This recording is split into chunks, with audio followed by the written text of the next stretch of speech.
अस्सलाम वालेकुम। मोहम्मद अज़ीज़ सिद्दीक अपने प्रोग्राम मैथ्स व्यूज़ के साथ हाज़िर खिदमत है।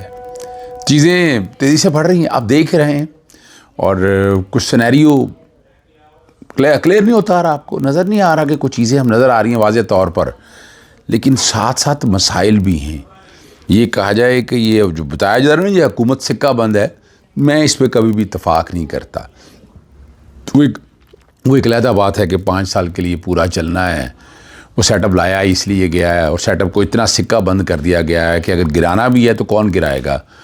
अदालतें, वो आपके सामने जो पोजीशन नज़र आ गई है, ग्राउंड के ऊपर जब तक एहतजाज नहीं होगा और वो एहतजाज उस लेवल पे जाएगा कि जहाँ जाके मजबूर होना पड़ेगा, ये सवाल ज़रा बड़ा मुश्किल सा नज़र आता है। मैं तो पिछले 3.5 साल से ही बात कह रहा हूँ कि एहतजाज के लिए सड़कों पे निकलें। जब सड़कों पे निकलेंगे तो हालात बेहतर होंगे। ये मैं आज से नहीं कह रहा, मैं पिछले और उस वक्त से मैं बड़ी वजाहत के साथ, अदालती जंग जिस तरह लड़नी थी उस तरह नहीं लड़ेगी, पॉलिटिकल जंग जिस तरह लड़नी थी नहीं लड़ी। अब मीडिया बहुत वाइब्रेंट रहा, और उसने सोशल मीडिया की बात हो रही है। वफाकी आनी अदालत ने एक कॉज लिस्ट जारी कर दिया, बड़ी हैरान कौन सी लिस्ट है मेरे लिए। यानी अच्छा, क्यों हैरान कौन है, ज़रा उस पर गुफ्तगू करेंगे। और सदर ट्रम्प को राम करने के लिए क्या कुछ किया, क्या हमें कुछ मिला वो नहीं, उस पर भी गुफ्तगू हम करेंगे। और सोहेल बड़ेज का कॉलम जो है वो बड़ा ज़ेर बहस है। यानी बड़ी अजीबोगरीब सी कहानियाँ, अब एक रूटीन है उनकी कि आप हवा में बातें करते हैं और हवाई में बातों को लेकर वो चलते रहते हैं। पहले तो बताता चले, चीफ जस्टिस काबिल मोहतरम चीफ जस्टिस आइनी बेंच हाजी अमीनुद्दीन साहब, वो सिंगल बेंच कर रहे हैं। पता नहीं किस कैपेसिटी में, मेरी खुद समझ से बाहर है। जो कोई नई, वैसे मैंने कहा था ना, नई जूरिस्प्रूडेंस, जस्टिस अजहर रिजवी वो भी सिंगल बेंच कर रहे हैं। और एक डिवीज़न बेंच बना है जिसमें जस्टिस आमिर फारूक और जस्टिस के आगा बैठे हुए हैं। अब खबरें नहीं है वहाँ पर, बस असल जो बात समझ नहीं है आपने, जो कहानी ये भी है ना कि वहाँ कोर्ट रूम भी नहीं है। अभी ये भी नहीं पता कि जो चीफ जस्टिस साहब हैं वो कोर्ट रूम 1 में बैठेंगे या कोर्ट रूम 2 में बैठेंगे, ये भी बड़ी।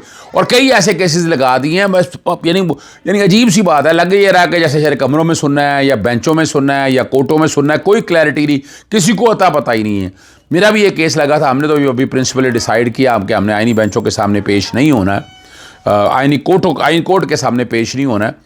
पब्लिक इंटरेस्ट का केस है, वो young doctor association doctor Salman Kazmi खुद जाएंगे, लेकिन वो मैं कॉज लिस्ट में भी कोशिश करूंगा कि बैक, वो कहता है काफ़ी बड़ी कॉज लिस्ट है, और लेकिन अब कोशिश कर रहा, मैं शेयर कर देता हूँ। मैं सामने खोल रहा हूँ अभी ज़रा, अपने दोस्त ने एक भिजवाई है, वो जो कॉज लिस्ट है, मुझे कुछ 30 सफ़ों की कॉज लिस्ट है। उस 30 सफ़ों की कॉज लिस्ट के अंदर क्या कहानी है, वो मैं कुछ 1-2 केसेस आपके सामने सिर्फ बताना चाहता हूँ, ज़रा आप समझ सकें उस बात को।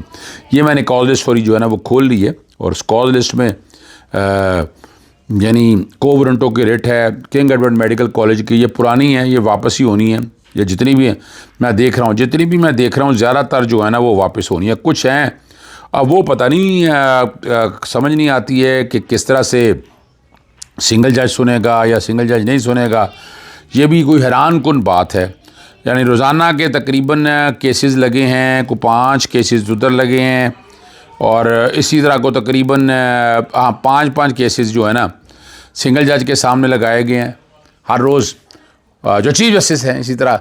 और अपना जो ख़ास तौर पर डिवीज़न बेंच की बात है, यानी वो टीम सारी वही है जो ख़ास तौर पर वहाँ सुप्रीम कोर्ट के अंदर थी, जिन्होंने अपलोड करती थी चीज़ें। वो सिंगल की भी मैंने आपके सामने चीज़ें रख दी हैं, सिंगल की चीज़ें मैंने आपके सामने रख दी हैं, ताकि क्लैरिटी के साथ आप समझ जाएं इस बात को कि कहाँ क्या क्या होने जा रहा है।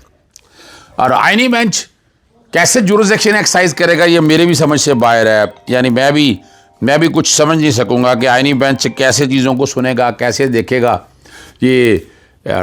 और आइनी बेंच के आपको पता है, उसको 27वीं तरमीम में लाहौर हाई कोर्ट में चल दिया है, चैलेंज कर दिया सिंगल जज के सामने, जैसे चौधरी इकबाल साहब के सामने समाअत होनी है, और उसमें डिटेल डिस्कशन होगी और बातें होंगी। बाकी जहाँ तक बुशरा बीबी के बारे में जो लघवियात, जो बकवासियात और जो बाकी सारी जो कॉलम चला है इकोनॉमिस्ट का, वो इकोनॉमिस्ट अखबार नहीं है, वो अब तो क्लियर हो गया है, एक रिसाला है, और उसमें जो लिखने वाली हैं वो कितने की जर्नलिस्ट है, वो अंदाज़ा लगाएं कि उनके कितनी की कहानी है कि उनका जो सोशल मीडिया पे अकाउंट्स वगैरह है वो सारे डीएक्टिवेट हैं। आप सब देख सकते हैं, किसी को बताने की ऐसा ज़रूरत नहीं है।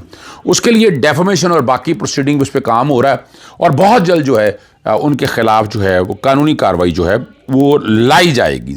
यानी जहाँ बरतानिया के अंदर भी बनती है, पाकिस्तान के अंदर भी बनती है, और सिर्फ बरतानिया के नहीं अंदर ही, उसके अलावा बहुत से ममालिक जहाँ जहाँ ये कॉलम देखा गया वहाँ भी प्रोसीडिंग ऑटोमेटिकली चल सकती हैं। और वहाँ एक जो बड़ी ज़बरदस्त है, न्यूयॉर्क टाइम्स ने जो बातें की हैं वो मैं ज़रा सामने पॉइंटर लिखे हुए आपके सामने बताता हूँ। पाकिस्तान ने ट्रंप के साथ ताल्लुकात बेहतर के लिए एक बड़े पैमाने पर लॉबिंग मुहिम शुरू की। वाशिंगटन में कई मौसर कंपनियों को भारी रकूम अदा की।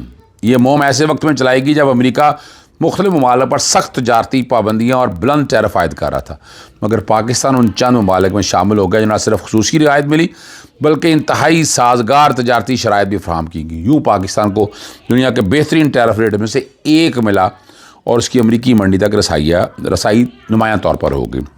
इन लॉबिंग माहदों की मालियत तकरीबन $5 मिलियन थी और ये बहार 2025 में उस वक्त किए गए जब पाकिस्तान भारत के साथ कशीदगी के माहौल से गुजर रहा था। पाकिस्तान ने सदर ट्रंप के साथ कारोबारी साथियों, करीबी अफराद और हत्ता के साबिक बॉडीगार्ड्स तक को लाबिस के तौर पर भर्ती किया।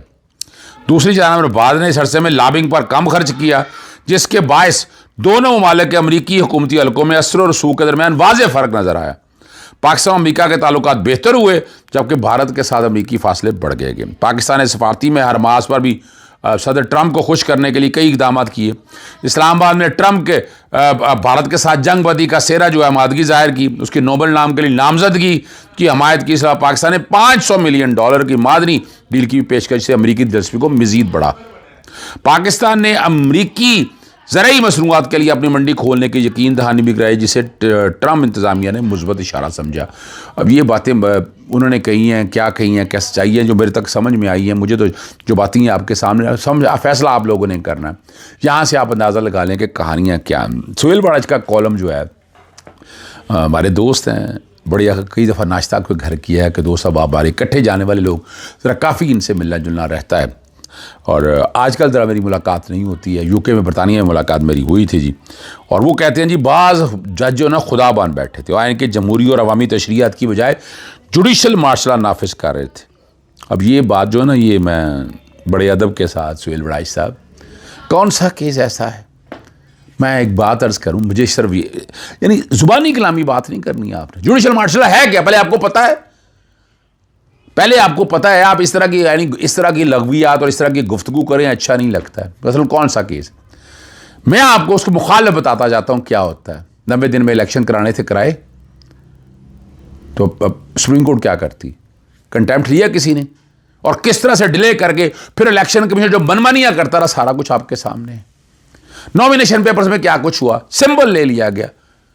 जुडिशल मार्शल की बात, सेक्शन 215 जो है चैलेंज किया था, लाहौर हाईकोर्ट में लार्जर बेंच बना होता, नहीं लगाया। यानी आप कमाल बात करते हैं। यानी खुदारा कौन सा जुडिशल मार्शल है, कौन से केस की बात कर रहे हैं? आइन कहता है कि रिजर्व सीटें जो है ना वो सियासी जमात, यानी एक सियासी जमात को तोड़ा गया, पहले पाबंदी लगाएगी, फिर उसकी सीटें ना मिले। जब आपने एप्लीकेशन का दाखिल करना था, दाखिल कर दिया, कई चीज़ें सामने आ गई, रिकॉर्ड के आ गई, कुछ के नॉमिनेशन पेपर आ गए, लिस्टें सारी पार्टी के ऊपर है, पार्टी के प्लेटफॉर्म से इलेक्शन लड़ा है, तो इसमें ऐसी क्या बात, आप कहना क्या चाहते हैं? मारूजी हालात को सामने रखकर बात करें ना, जो गुफ्तगू समझ में आए।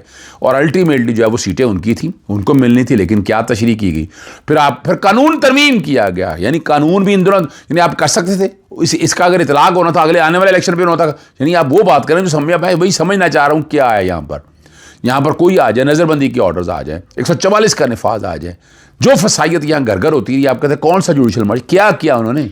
दूसरी तरफ जिन लोगों को फ़ायदा देना था, आप सारा कुछ रिकॉर्ड के ऊपर है, तो इसलिए आंखें बंद मत करें, आपको हक़ाइक़ का सबका पता है।